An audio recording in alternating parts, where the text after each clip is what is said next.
Welcome to the Never Been Promoted podcast and YouTube channel. I'm on a mission to help you cut the time to all the things that are holding you back so you can unleash your entrepreneur.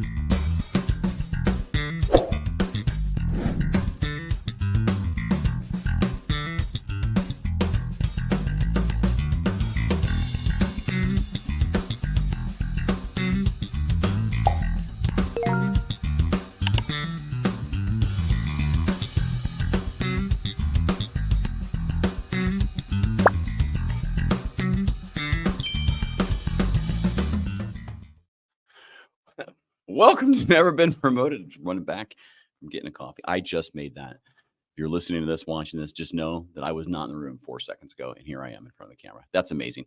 Hey, today we have an interesting conversation today. We're going to be talking to a 3-time cancer survivor, Alisa Assetta. She is the founder of, well, I'm going to tell her, Living Cancer Organizing. Or wait, did I say that right? Oh my God, I blew it. Let me do it again. Let me think about this, what I just said. CancerLifeOrganizing.com. Now, as a 3-time survivor, she's going to have a perspective on how you find productivity, how you find success, how do you find peace, because she's been through a ton. Her story is amazing.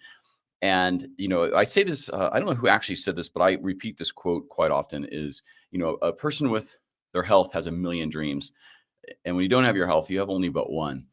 And when you're faced with that, that's going to rethink your life. And, you know, as we talk about helping entrepreneurs get better in entrepreneurship, you got to take care of yourself because none of it matters if you're not here. And sometimes it's, you know, things you can control and other times it's not. And so, you know, the story today is going to kind of enlighten you a little bit of showing you some real depth needed out of somebody to kind of keep moving through. So, you know, so before we get going, you know, if you get a moment, please go to youtube.com/@neverbeenpromoted. Give it a subscribe, like, and if you listen to the podcast, reviews are most welcome and needed always. It helps the guests. So I'm going to do no more shameless plugs. I'm going to bring Lisa onto the stage. Lisa, how are you? Hi, I'm doing well. How are you, Thomas? I'm good. I came in, I'll be honest, I tripped and I had to clean the stain off my shirt real fast. So it's the coffee and I was like, oh gosh, that's not going to look good. And so I blew the name initially coming on the show there, but Cancer Life Organizing, you know, we're going to hear your story here in a minute. But I want everyone to know this is her first podcast ever. I'm so happy she's doing it with me. So don't be nervous. You can't screw up any worse than I just did right there. I mean, that's the worst thing you can do as a podcast host. Welcome to the show. Thank you. Happy to be here. Now, before we start, and you and I were talking off camera, we're trying to keep things, you know, it's a serious, obviously, topic. We want to keep the humor. So I was going to ask you, what's your sign? I'm a Pisces. See, I would have thought Cancer for sure. I would have thought you would say I'm a Cancer. Oh. See what I did there. That's funny. You are a 3-time cancer survivor. And the fact that you're here and can laugh anything about it is because you've survived it 3 times, which puts you in an amazing situation where most people cannot say ever that. Like you are tough as tough can be, apparently, because even cancer can't take you down. You're like, can't do it. No way. Take me down. Do you want to take just a couple moments, just introduce yourself, you know, and just kind of, you know, start with kind of what you're working on today and back up a little bit to kind of how you got there? Yes, absolutely. I am the founder of Cancer Life Organizing, LLC. And this is actually a company I started about a year ago. And the idea came to me while I was in treatment for my 3rd cancer, which was in 2020 during COVID. And my goal now is to help cancer patients and their caregivers get organized in order to reduce the cancer stress and overwhelm, keep going, be productive, find greater peace, and just live your best life after cancer, right? Yeah. Got to be a thriver. You discovered this in your 3rd cancer, but just back up kind of your life story a little bit, because I think it's relevant, because you certainly didn't set out to get where you are now. And your life could have gone all kinds of directions, but back up, you know, to like where it all kind of began a little bit. Yeah, that's really true. I'm a Midwest girl from Ohio, originally middle class, you know, dad was a teacher, mom was a nurse, went to high school, did some college. Then I got married early and had a baby early. So I have one daughter, and that marriage sadly didn't last. After a couple of years, I found myself divorced and a single mom. That was when I think I really grew up and said, okay, this is up to me now. And I really think that's the beginning of the whole persistence sort of MO that my life has taken on. I had to persevere out of survival, and it really started there. So I basically begged, literally, for my first job after I was newly divorced, to be a secretary. Hate to date myself, but the term was secretary at the time. And I was a single mom in a new town, and I heard that somebody needed a secretary. Well, I had taken like one typing class in high school, and I decided, well, what the heck? I need a job. I'm going to go for it. So I remember calling up the owner. I downplayed the job. Oh, so I hear you need some clerical assistance. He's like, no, I need a full-fledged secretary. She needs to type 60 words a minute, blah, blah, blah. And I said, look, I need a job. You need help. Hire me. If I don't work out in a couple of weeks, no questions asked, just go ahead and let me go. But I knew that I would find a way to make it work. And I did some really, really mundane things when I first started. But I did it with a smile on my face because I needed that job and I needed that experience. That turned into a 3-year job where I learned a whole heck of a lot. And when I left, I said, well, I guess that's my career. And I took it literally from there all the way up through the ranks, continuing to look for better and bigger jobs, and ended up being a C-suite executive assistant for some major companies here in Tampa, Florida, and making 6 figures. So go figure. That's how that went down as far as the work story. Along the way, I learned how to be an expert at facilitating productivity, not only for myself, but for my executives and their executive team. I basically became a professional facilitator and a professional organizer. And when I decided to leave corporate, it was actually because I had already had 2 cancers by this time. This would have been back in like 2019. And I thought, if I stay here, my legacy will be lost. And when your life is threatened a couple of times, you care about your legacy. So I decided I was going to do something on my own. Wasn't quite sure what that was going to be, but I resigned from my position. And while I was looking for something bigger and better or different to do, where I would have more autonomy, more control, I was diagnosed with my 3rd cancer. And about a month later, COVID hit. Oh, man. And I went through an entire year of treatment alone, right? You can't have any supporters when you're wearing a mask and everybody is afraid of COVID. And during that treatment is when I started to feel the effects, right? When you're in treatment and you're doing a surgery and chemo and radiation and targeted therapy, and you're on medications, running around, going to appointment after appointment, scan after scan, it really affects you. Chemo fog set in, and basically the professional organizer started to get disorganized. And I was like, Lisa, what the heck? I was forgetting, to pay bills, and I just couldn't keep it together. And I had to reach out to my husband for help. But then I thought, there's got to be a way where I can do this on my own. So I created a system to make it work.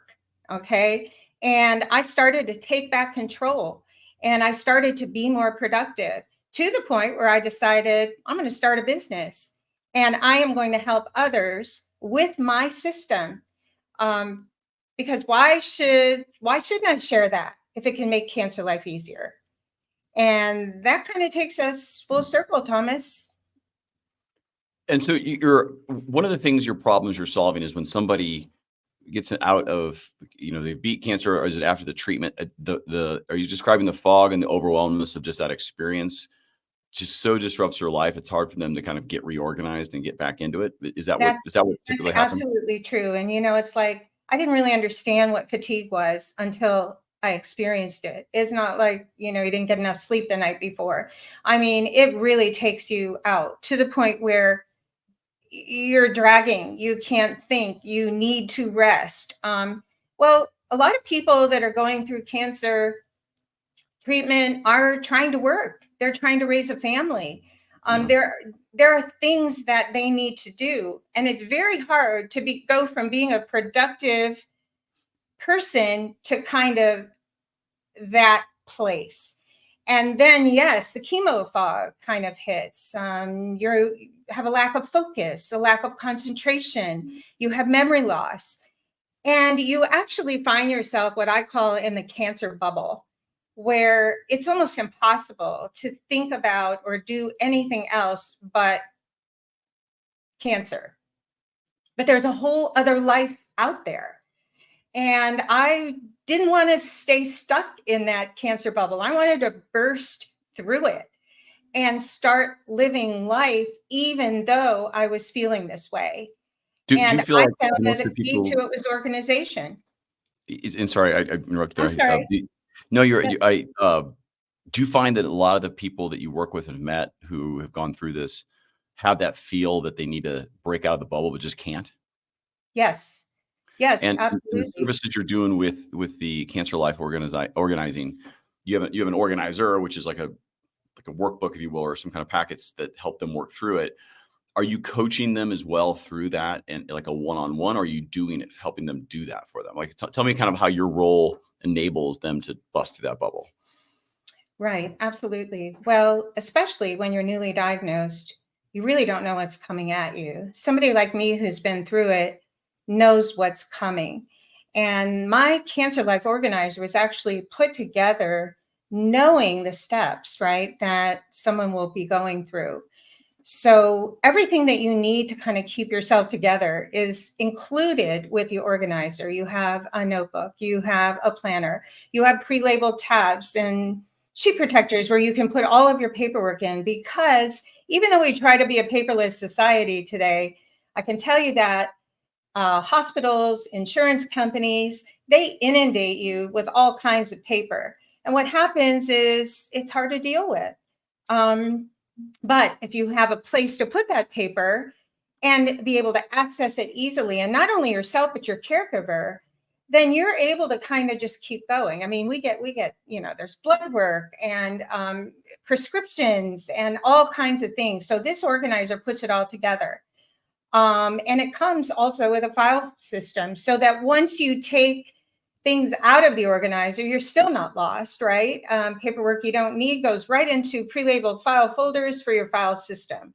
And everything is in one place. And believe me, that is the key, because you can grab this one organizer, this one item, and it has everything in it that you are really trying to keep track of. And your caregiver will love it as well. And a lot of times the patient can't manage through things. So the caregiver, which could be the spouse or child or whoever Right. that might be, friend, neighbor, they know they can go to this.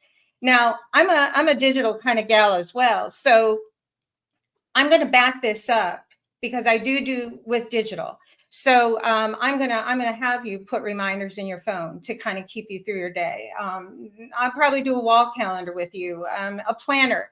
All of those things I'm an expert at. I can help you with, and that is what I do through coaching. So if you buy the organizer bundle, for example, you're going to get a 30-minute coaching session with it. We're going to review the elements, the components. I'm going to tell you how to use it and how to make the most of it. But going forward, as you struggle with any challenges, not only with organizing, but anything dealing with cancer, I'm going to help you. And yes, it's one-on-one.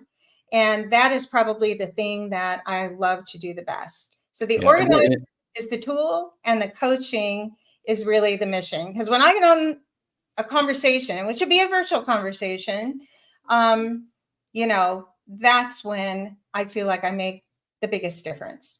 And it sounds like, part of this show is right to work through, like, you talk about starting with marketing or getting people to hear it. Yes. If I hear this, if I put on my kind of like, okay, I've talked to a lot of entrepreneurs hat, when someone gets diagnosed with cancer, this is where you'd also be incredibly valuable. Of, hey, I've had it 3 times. There's a bunch of stuff coming. The doctors are telling me all this stuff. I'm not a therapist, but if you want someone to talk to, this could be, it's affordable, it's effective, and by the way, it's going to help you quite a bit more than, it's kind of worth the investment, because I know what's coming your way, and I want to help you deal with that and help you deal with the things that are going to happen right after with the organization. So it's like tools, right, to deal with cancer. And I haven't been through that, and luckily, hopefully we won't, and everything else in our lives with our family. But I can definitely see it's getting to people before they've started treatment, so they know. Because afterwards, what I see the problem being is they have the fatigue, they're scared, they're just wiped out, and they're just in hope mode.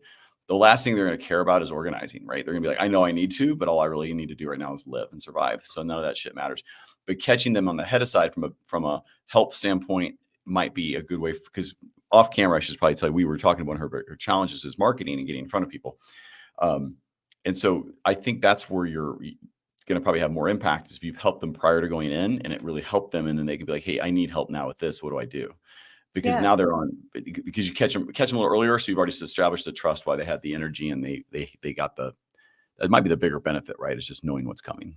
I think that that's really important. And that's why my biggest vision is actually to work with cancer care and support organizations, cancer treatment organizations, and actually include the coaching and the Cancer Life Organizer in, say, an orientation. It's like, right, when you, I know I went to get my treatment, and, they have a dietitian on staff, and they have all kinds of different people to help you. They don't have an organizer. They may have a social worker, but that person doesn't necessarily know how to organize. And this is really, really key. So I kind of envision, that I could have organizations purchase large volumes of the organizers. I go in then, say, do a workshop and have everybody there. We go through it. And, then they're kind of off and running in a really positive way. It helps you gain control of an uncontrolled situation, honestly. Well, exactly. And I think at your model, like, so one of the things I always try to people is learn from your journey itself. And I think the thing you take away from your journey is, no matter how hard you think your problem is to solve, she's beat cancer 3 times and has found a way to still launch a business, still grow it, raise a family, single mom. Like, you can do it. Like, this is talking to the audience. You can do it. It is just, I say your success or failure is 100% up to you. And yeah, you're going to get dealt some shitty hands with cancer, or you're going to get hit in a car wreck or financial ruin, whatever it is. It's what you do next. It's just going to matter. And as long as you're on the earth and you can do the next thing, it's your success at that point that defines. And you've seen, this is what I'd like people to get from your thing, is take that grit and resilience to survive, but then not just stop and like, oh, cool, I'm alive, I can stop doing it. No, you went further. That's right. And so now we're on the other side of this, of like what you're doing for the world and how your business needs to shape. And now you're in the entrepreneurial problem, which may seem probably harder than beating cancer at sometimes. I'm not going to say it is, but you might be some days like, my God, like, this is tough stuff. How do these people do this? Part of it is when to get, it's not, who the market is. It's when you need to get to them. And I don't know I haven't been down the path, and honestly, I hope I never do. I just know. I hope you never do also. If I work really in the yard really hard one day, the last thing I want to do is do anything around organizing the next day, because I just feel like I need to do nothing. I can't imagine if I've had poison put in my body for months, and all of a sudden I'm supposed to, and we're worried about death and family, and like, the last thing I'm going to do is organize anything or do it or talk to anyone. So my point is, but if I said, hey, I had talked to Lisa, she really helped me think through when this moment was going to happen, I'm going to catch up with her, because I feel like I'm getting behind in life now. And she said she can help me get through that. You've already established the trust and the benefit prior. And specifically, if people who are about to go in through, I can see absolutely, some of the ideas of church, of the small groups and organizations of faith, of bringing people into similar types of things and let them talk to each other about their fears. And you're not alone, and you're the guide. From a business model, it helps people. You can also, people would pay to be in there likely. And also it helps one to many. I think that's a place where you can catch people way earlier, is get them in groups. Yeah. Look for the ones that, I mean, cancer is going to be expensive as it is. So that's the other challenge you probably face too. But I like that you're going to work with the groups. And if you could be that person ahead of time, yeah, there's a lot of potential there. Like I said, not many people can be, say, 3-time survivor of cancer. Right. Sometimes I can't even believe it as well. And it's a crazy thing. A lot of times with cancer, you don't know why or how you got it. But what does happen is you get through it and you now believe in yourself. And I think faith in God also helps, because it's like you realize, okay, it wasn't my time. I still have more to do. So you just keep going, baby steps if you have to, but just keep moving forward. I've always hated to remain stagnant, and worse yet, to go backwards. I really never look back. And actually, when I coach people with cancer, one of the really hard times in cancer is when you're diagnosed and then they present different options to you for your treatment. I remember thinking, well, they're going to tell me what I need to do. But even then, they give you options. If you do this, your chance of recurrence is this much, et cetera, et cetera. And I'm kind of like, whoa, I have to make a big decision here. But the point is you make it, you commit to it, you do not look back, you only move forward. And if you have to course correct in the future, then you do it. And I help people kind of wrangle through that sometimes. And I keep the lessons in life, the parallel in life or business, it's like you go through the same steps, and even now as an entrepreneur, I don't get, I'm doing that. I would I do believe probably, I don't know, I think within my lifetime, we'll look back at chemotherapy, radiation treatment, and it'll be like something from the 1800s. Like they use leeches for that. Like we'll look at that's insane. Like, we didn't why didn't they have nanotechnology or something back then? And because really it destroys everything, right? Like around it. Yeah. And it's gotten better. But then, we lost a really close friend,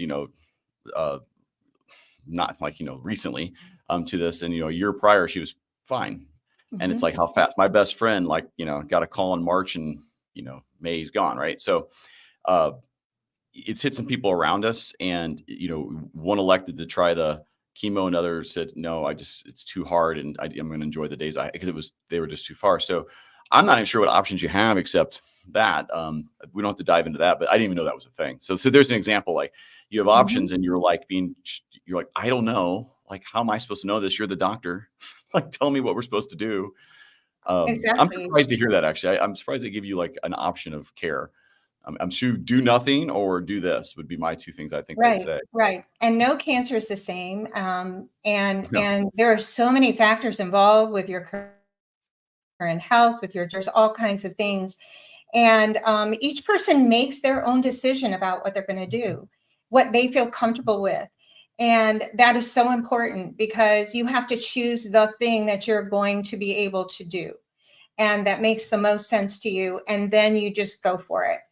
And if you are blessed enough to come out on the other side, you were like, okay, I did this. There's pretty much nothing I can't do. I always say, a day without cancer is a fantastic day. It really comes down to that basic thing. So I don't have too many bad days.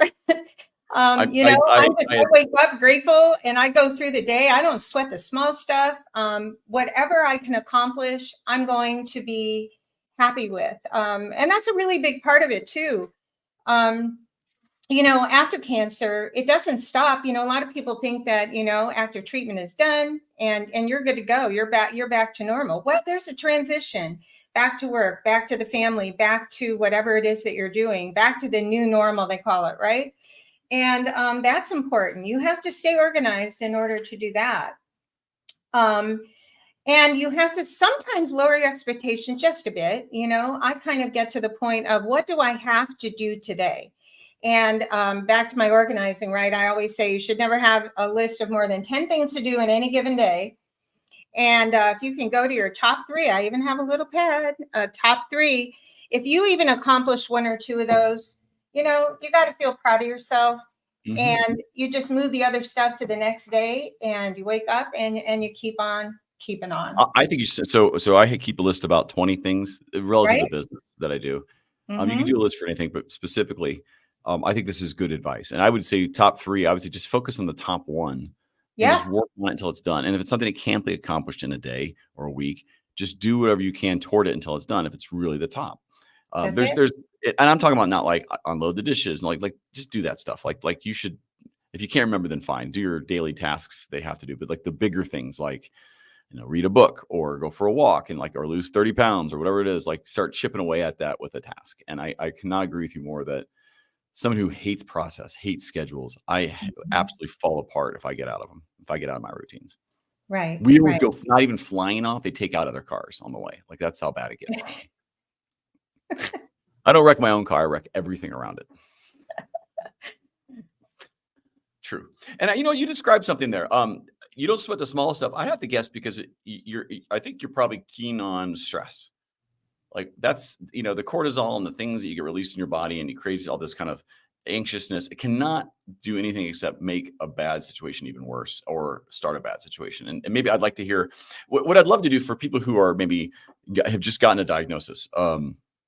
They don't know yet. They have a lump. They're going to go check it out. They're hoping it's a fatty lymphoma, but they're not really sure, right? They're about to go do it, or they're maybe they just started it and they've listened to this, and maybe they're a business owner. It doesn't even matter at this point, right? You're just trying to survive, or you're scared. Yep. Can you go through just initially, what's the 3 things you're going to face they don't tell you? And this could be about life, family, the drive home, whatever it is. Like the 3 things they described to you, but they really don't tell you this is going to happen to you. Well, what I think is really interesting is that when there's a moment when they tell you that you have cancer, and then they start talking to you about cancer and the possibilities for treatment and everything, and I can tell you, you have zoned out 100%. You are in no position to listen to anything more because the fear, the anxiety, the worry, the first thing you think, am I going to die? Or you think you are going to die, no matter what they tell you. And that's a really key point where you need to slow it down and take a moment, and the gravity of that, let that sit in. And then what happens, I think, is your fight mode comes in, right? It's time to fight. There's not a big gap, but there is a little gap. And once it's for sure that you have this cancer and they're going to set you up with treatment, then you kick in and fight. And I know a lot of people have said to me, I don't know how you did it. I don't know how you do it. And I always say, you know what, if it was you, you would too. What's the alternative, right? We want to survive. We want to contribute. We're not done yet, most of us, right? We've got things to do, people to love, missions to accomplish. For some, it is a death sentence, and I hate that. There's something called survivor's guilt, and it kind of eats up a lot of cancer patients and survivors. Like, why did I survive and not this person? All I can say is, I don't know that we know the answer to that, but because I am here, I represent hope. That's what I feel like. If I can be a beacon of hope, a light at the end of the tunnel, that you can get through it. And that's why my mantra is, if I can do it, you can too. That's inspirational to most people, because there is a moment sometimes when you're like this close to being a victim. Like, why me? Why did this happen to me? How can I do this? Et cetera, et cetera. No, you can't go there. Maybe for a few moments. And yeah, for sure, it's not easy. And you may need to cry and you may need to vent and do all the things. But guess what? You're the only one who can manage this, and I love everyone who has supported me through everything. But it's kind of an interesting thing that cancer is actually a very personal thing. no one is really knowing how you're feeling and what you're thinking. There's Right. no one that's laying on that table when you get radiation, or having that the port and medication coming in. It's a very sort of interesting solo thing, and each time you do it, any part of it, you get stronger. Do you feel like every time you've had cancer and beat it, like the person you were before is gone, Not gone, but changed. changed? Okay. And if you keep a positive mindset about that, you realize that what you learned has actually helped you grow. And I say, for me, each time I fought and survived a cancer, I actually became closer to the person I really am and why I'm here on earth.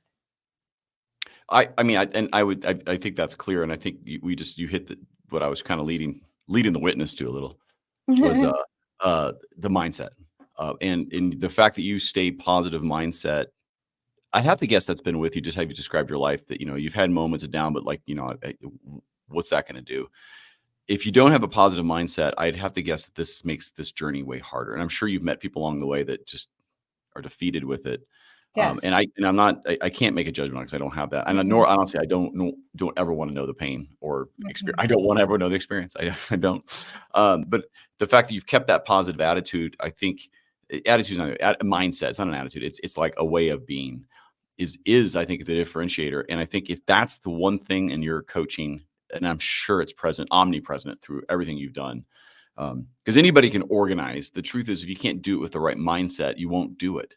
Anybody can listen to advice, but unless you take it with positive light of growth, beat this and grow, like you just things. I get where you're coming from with this, and I think it's a beautiful representation of positive mindset and mindfulness. Yeah, mindset is, even during treatment, I know the doctors told me that, mindset is half the battle right there.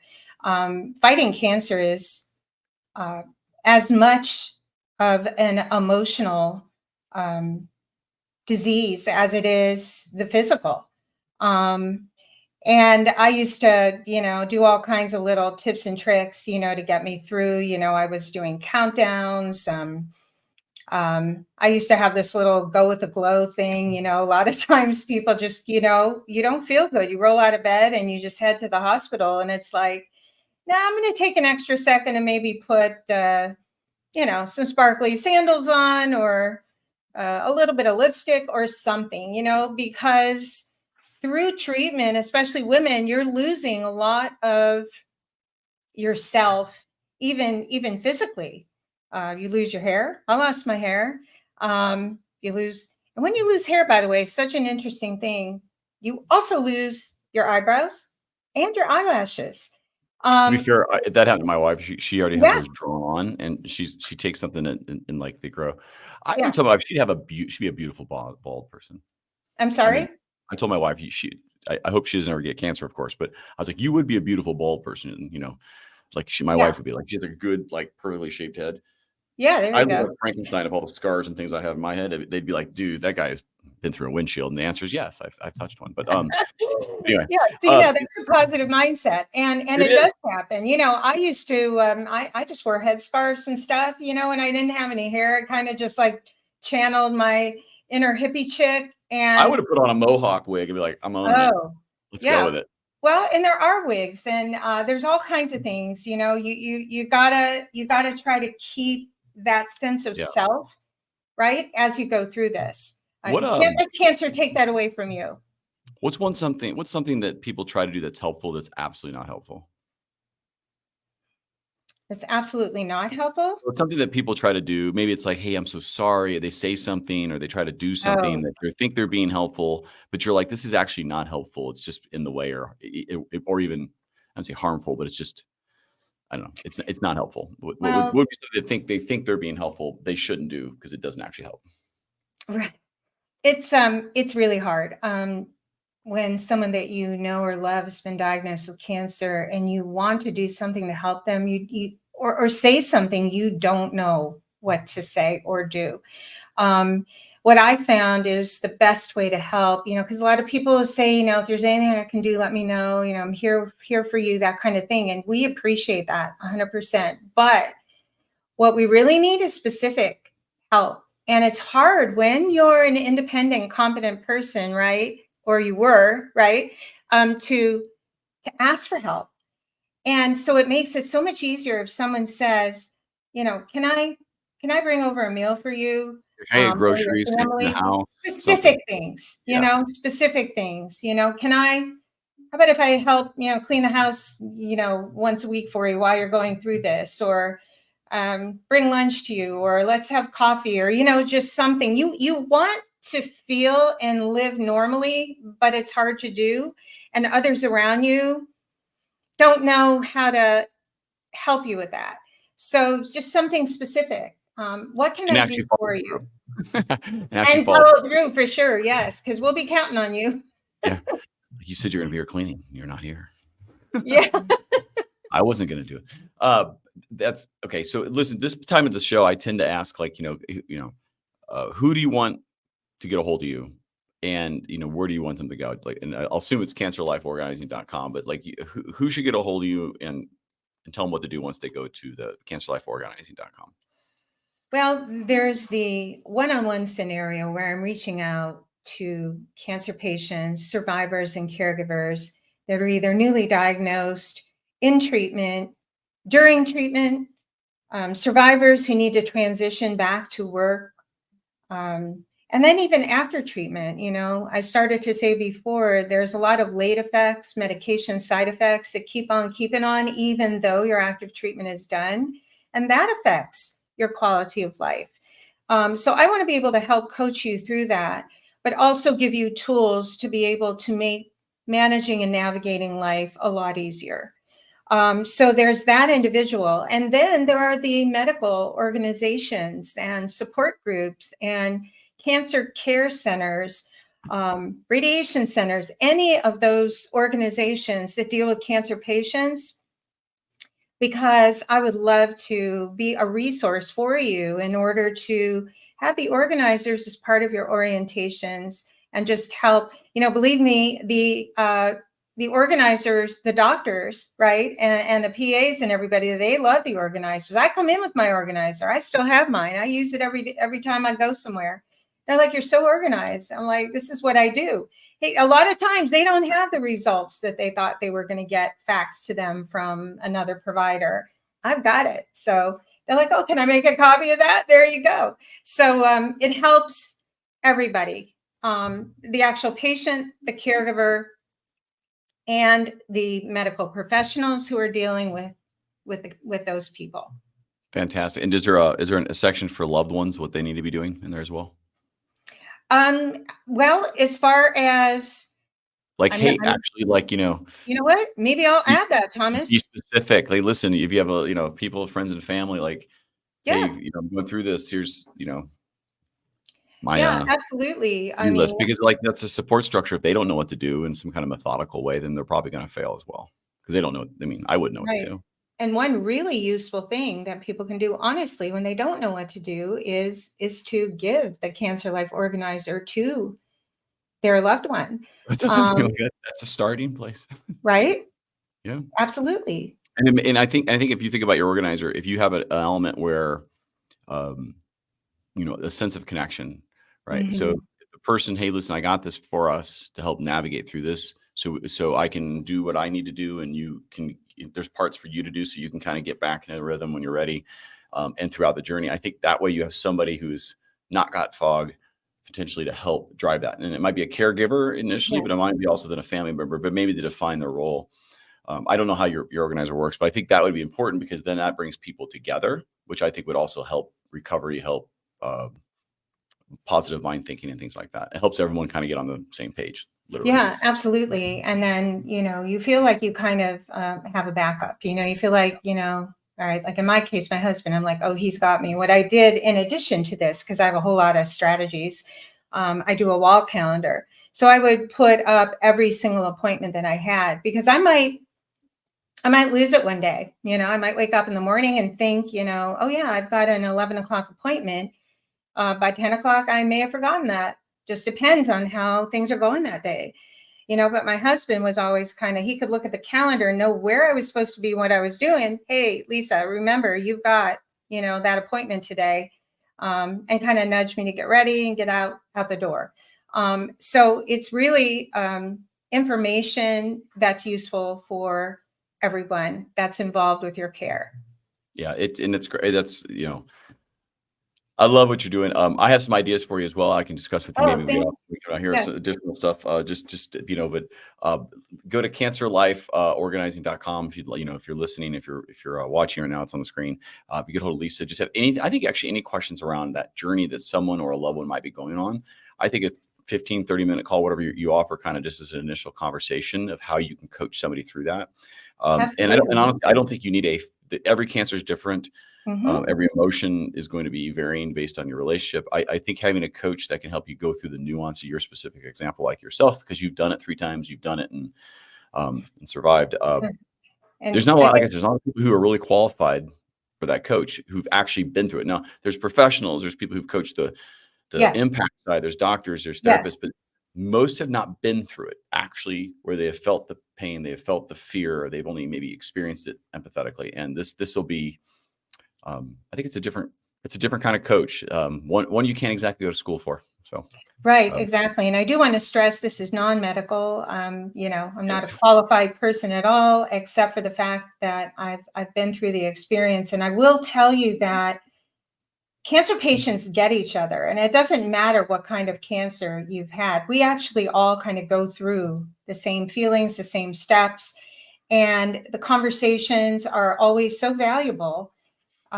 Because you learn, that, you get me, and, I can help them cope with a lot of the things during the journey.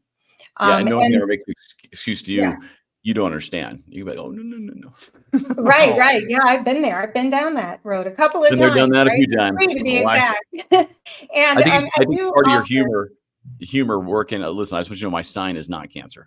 I think you should start with a little humor. I think your zodiac sign, oh, you're so funny. Yeah. I think you should work that into humor a little bit. Like, listen, I don't know why. I feel like I should have been born in this month. Yeah. Well, you know what? I'm going to be starting a blog soon, and I'm you're going to be way doing more. I'm going to use that. Thanks for giving me that content. We're gonna your blog is part of it. We're gonna get you on YouTube. Yeah, and also I just want to say that when you said this is what I want to do is talk to people, I offer a complimentary 15-minute what I call a coffee connect. Right, it's just you and me with a cup of coffee. If you prefer tea, let's do that.